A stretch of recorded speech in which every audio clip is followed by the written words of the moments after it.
சிம்ம ராசிக்காரங்களுக்கு அவர் சொன்ன மாதிரி குருவும் நல்லா இல்லை, சனி நல்லா இல்லை, அவர் அதோட விட்டுட்டாரு. ராகு அதுவே நல்லா இல்லை. இதுக்கு மேலே என்ன சொல்றது? எதுவுமே நல்லா இல்ல.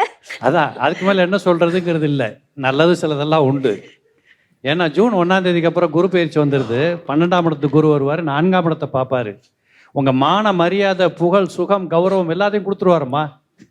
அப்போ இது வரைக்கும் இல்லாமல் போயிடுச்சான்னு கேட்கக்கூடாது, இருந்ததை பெட்டராக்கி கொடுத்துருவாரு.